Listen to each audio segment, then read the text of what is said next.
I'm seeing a lot of emotion stirred up in this spread, okay? And I feel like it oscillates between like distrust and also frustration and a little bit of anger. And so whatever you do, try to, maintain your composure for this week. And especially when dealing with, people you care about, people you love. Aiming to be a little bit more objective when it comes to communication. So for example, if someone is saying like, "Hey, sorry, I missed you last time. How about we catch up this week?" And you're kind of like, "Oh, when I needed you last week, you weren't there, and now you're here. When you're, like when you're free." So be a little bit careful about, not adding fuel to the fire. If somebody's communicating, just take whatever they say at face value, and don't inject that sense of cynicism or that sense of mistrust into the communication, okay? And the reason I say that is at the center of the spread, how you and your significant other or your crush are dealing with each other, we have the moon. And the moon deals with confusion. It also deals with overall. And your energy is very directed. You're very concise with communication. You're very clear. With you, everything is like yes or no. Do you like this or don't you like this? Like you're very decisive. You own your feelings. You own your emotions, and you know how you feel about somebody at all times, okay? So with the moon, it indicates to me you possibly dealing with someone who's very wishy-washy. Yes, there is a strong emotional connection, but there is also a sense of mistrust and a sense of like jealousy coming into the picture as well, where somebody says something, one thing, and they do another, or their actions are not very consistent with their words. And so, or they're not even communicating clearly. You ask them, one thing, and they respond with another. You can say like, "Hey, let's meet up at 7." And then they're like, "Oh, 7's not good for me," but they don't give you an alternative, like time. So dealing with somebody who could be very wishy-washy, non-committal, not so much non-committal, but the way they communicate kind of sucks. And I feel like your patience is wearing thin with this person. And I feel like, this is not a one-time thing. I feel like it's been happening, over and over and over again. You could have been pursuing this person for like 2 months, and you're realizing these patterns about them. Okay, so I feel like most of you are coming in with new relationships. For those who are in stable relationships, there's still, I see arguments and things brewing because somebody's not taking care of their responsibilities. But overall, I feel like, people who are newly out there dating, there's like confusion when it comes to your partner. This is your energy, the Two of Wands. Usually this is like being at a distance from a partner.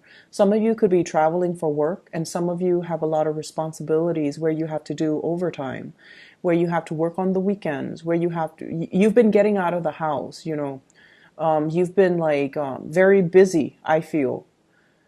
And with the Two of Wands, it's sort of like it's a relationship card, but one person is not in the picture. And the partner that you have, you're looking at your partner. We have the Nine of Cups. This is somebody with a lot of options. This is somebody that could be very flirtatious. If they're not flirtatious, at least they're so nice that they have trouble saying no. They have trouble turning down offers. They're not very clear to reject people, and they're not very clear about telling people, "I'm not interested, take a hike." So they have a lot of onlookers kind of lurking around, hoping to, get an in. So you have someone who's quite popular, who's very likable, who is quite popular, very likable, easy to be around with, quite fun to be around with, very sweet, loving, affectionate. But they might have a lot of options around them.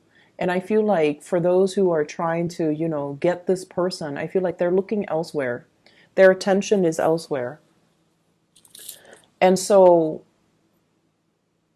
I almost feel like you want to possess this person. I almost feel like you want to kind of like corner them, not so much like physically, but so that you can get a clear, concise answer out of them, and so that you can get a clear, idea as to how do you feel about me? Is this, are you serious with me, or should I, stop wasting my time with you? And you're not really getting any type of a, verbal yes or no from this person. They're very evasive. And what I have here is the Seven of Wands and the Tower. The Seven of Wands is, it's a relationship, I feel like, from your end, where it's very challenging, it's very hard, and I feel like it's affecting your self-esteem from one moment to the next. If you're dealing with someone who's very wishy-washy and they're not able to commit to you, or they say one thing and they do another, it's almost like it just feels to me like it's very difficult. And with the Seven of Wands here, this is almost like all the energy, all the frustration is directed at one person. So I feel like this is your energy towards them, trying to get them to be clear, trying to, and even with couple people, I feel like there might be falling outs, there might be arguments coming into the picture, okay, with the Tower. And I pulled out two cards as well to clarify the Tower, just to see what we're looking at. And we have here the Seven of Cups.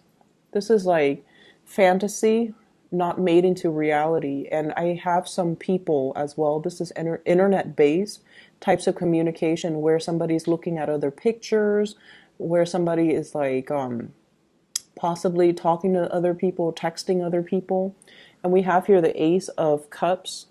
So this seems to me like it's a revelation about, where you stand with another person. Are you like the way that you feel about them? You might really like them, but you might not be the only person that they're talking to. And then I also feel like, coming to the realization that maybe this is a lost cause because, you built this person up. Like you saw the image of them, or you saw like, the fantasy of them, but in reality, they might not be the suitable partner for you. So I feel like something is coming to light where you are going to make a reassessment of this relationship, and you might not, I feel like you might not feel like they're giving you their undivided attention, and their attention, their energies are scattered elsewhere. And I feel like you're dealing with a big flirt. You're dealing with someone, not so much a heartbreaker, but like they like the attention. Okay, they like the attention that's given to them.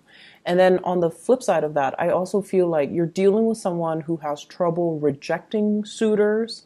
And so they kind of keep people hanging on, not because they like the attention, but because they have trouble saying no. And it can be very frustrating because with you, you're very clear about, drawing boundaries, and you're very clear about who you want to pursue. So that element, I feel like there's frustration associated with it, okay? The second spread here, I feel like for many of you, you're planning to receive guests to come to your place, or you're planning to take a trip with friends to venture out. I feel like some of you just want to get away.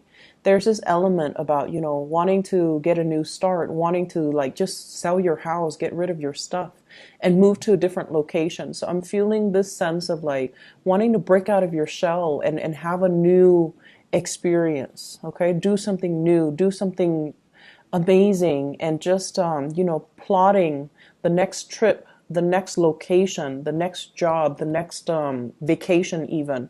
So I see a lot of that coming into the picture. I don't see financial issues, so no news is always good news. But what I do see is you want a partner in crime, okay?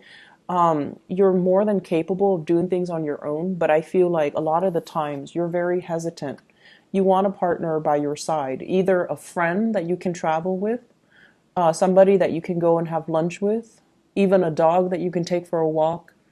But I feel like there is a sense here of not wanting to do things on your own, and that can really hold you back in a lot of the major decisions that you're making. If life is so contingent on having another person by our side, you might as well be like a Gemini or a Libra rather than an Aries.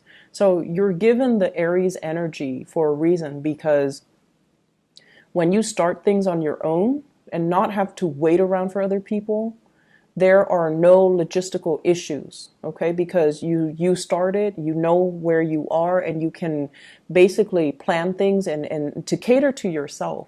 So I feel like in a way you might have come to this week, with the realization that I've really held myself back in life. I keep waiting around for people and they don't really deliver what they promise, okay? And then I also feel for many of you as well, like waiting on guests, so that energy, it's like waiting to coordinate to so that the two of you can meet up, or they're coming to visit and they're going to stay overnight, or they're going to stay over the weekend and things like that. And I also have as well the Seven of Cups, and it's showing up before in the love reading as well as now. And this card usually indicates the fantasy, okay, conjuring, dreaming, wondering what if. And I feel like for many of you, there's a warning here about, not going back to the past. And they're saying like finding a new place, finding a new location, not getting pigeonholed into like. So, for example, I see you making plans, wanting to break away and wanting to make some major changes in your life. And they're saying as well, don't go back to the past, because you're looking back at the past and there's some blockages here. And it's sort of telling you, for example, if you're thinking about, I want to quit this job, I'm bored, and I want to go back to my previous job, going back to the past is probably not a good idea, okay? Or there's that ex that was always, interested in me, or that guy from high school that's always interested in me. I want to know if, things can play out. And they're saying, like, don't go back to that past. Don't live in that time capsule and relive, the movie reels from the past, because life goes on. And once again, if you find yourself having to do a lot of things on your own, I feel like you are craving a partner, somebody that can stand by your side, or even like a friend, a partner in crime, somebody that you can do these things with. But you're more than capable. This is your energy. You need to embody your energy, and you need to, own up to the fact that I'm more than capable of doing it on my own. So I feel like a lot of plans have been delayed because you were waiting on other people, waiting for them to get their stuff together, waiting for them to, overcome their sense of like stagnation, waiting for them to finish things, waiting for their career to start. And it has been a series of setbacks because plans were made with other people. So aiming to be a lot more independent and, things like that, I feel like it's going to bode well for you with your Aries energy. It's in perfect alignment with where you're supposed to go and the person that you're supposed to become, okay? So I will leave it at that, Aries. I hope you guys have a wonderful week.